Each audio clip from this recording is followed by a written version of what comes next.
I never thought something so small could take up so much of our time. The average person is on their phone for over 4 hours a day. A UK study suggests that we look at our phone over 221 times a day and just touch them over 2,000 times. This may not seem true, but a lot of us have them from the second we wake up to the second we go to bed. We always have our phones handy. Out of the 7 billion people that populate this planet, 6 billion of them have cell phones and 4.5 billion have access to a working toilet. It is literally more common to have a cell phone than a working toilet. So how are these devices affecting our body? Looking down at your phone is the equivalent stress on your spine as an 8-year-old child sitting on your back. It isn't good for your eyes either. Constant screen time has raised the likelihood of nearsightedness in North America. In the 1970s, only a quarter of North American citizens were diagnosed with being nearsighted, while today nearly half of our population has it. In some parts of Asia, it is even worse, where 80% of their population is nearsighted. Why do we spend so much time on our phones? Because every time we get that notification from Snapchat or Instagram, we get a small dopamine rush in our head.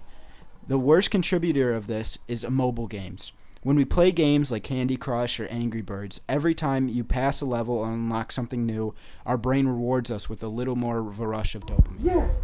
Level completed! And these games have constant updates, which means there's always something new for you to play or unlock. This creates what is called a compulsion loop. This loop is the same way our brain gets addicted to things like nicotine and cocaine. These two apps have been downloaded together over 3 billion times. That is almost half the world staring at these stupid games of matching candy or shooting pigs with birds. Our brain is wired to be looking for this dopamine rush, and when we aren't getting it through natural ways like completing a certain task, we turn to our screens instead.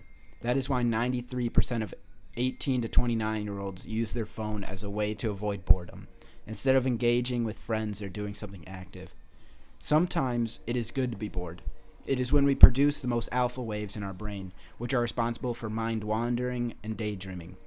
Without these alpha waves, we aren't thinking of new ideas or things we should do. This has created a new phobia, which I'm sure we've all experienced, which is called nomophobia, or the fear or anxiety of being without your phone. Phone use affects the way we sleep. We have all heard this. Oh, don't look at your phones before bed. It affects your circadian rhythms and deep sleep. And I'm pretty sure no one listens. But your time spent in deep sleep is directly coordinated to contracting diabetes, cancer, and obesity. This is because we need the melatonin that is produced in our brains while we sleep. Now, everything I've talked about, I'm a huge hypocrite of. And that's why I'm filming this the day before it's due, because I've been procrastinating all week until the last minute. And if I would have just done this in the 4 hours a day that I spend on my phone, it would have made a lot of the stress from this week and exams go away. First thing I do when I wake up is check my phone. And when I check my pockets and I don't feel it, I have a mini heart attack. And I have to go grab it before I continue with my day. But why? Because we're addicted. And we need those notifications or those games to get our fix. 90% of the notifications are not worth my time. Most of the time, it's this person liked your most recent comment on Instagram, or it's a Snapchat of someone's face with no words. And then what do? I send a Snapchat of my face. We are giving each other these addicting rushes every time we make someone else's phone buzz. And the only thing we can do is to cut out the unnecessary phone use to a minimum. Giving this up can add hours to our day, which could be used to do something productive. It could also reduce stress that comes with the need to have our phones on us. Cell phones are one of the leading stresses in North America. Some little stress from work or school is actually a good thing. It's what makes us get stuff done, but if we are constantly carrying around that stress in our pockets, it can be very bad for our mental health. Things like depression, anxiety, personality disorders, cardiovascular diseases like heart disease, high blood pressure, abnormal heart rhythms, heart attacks, and strokes are all caused by stress. On average, we look at 285 pieces of content on social media every day. This roughly equals over 20,000 words from Instagram, Twitter, or text messages.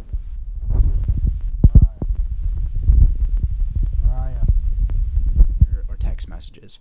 All this information is competing with other potentially more important information that is trying to make it to our memory, making it harder to remember answers to a test or where we last put our wallet. Phone use is also more prone to make you a meaner person or even antisocial. This is because we only need a certain amount of human connection per day, and when we get this through a screen, we don't look for it as much in the real world. So what could we do to be more productive? On the extreme end, we could give up our phones for 1 day a week. This may be hard because we don't want to lose that Snapchat streak, but why should we even care about that? On the other hand, we could delete all the games we play on our phone and turn off notifications.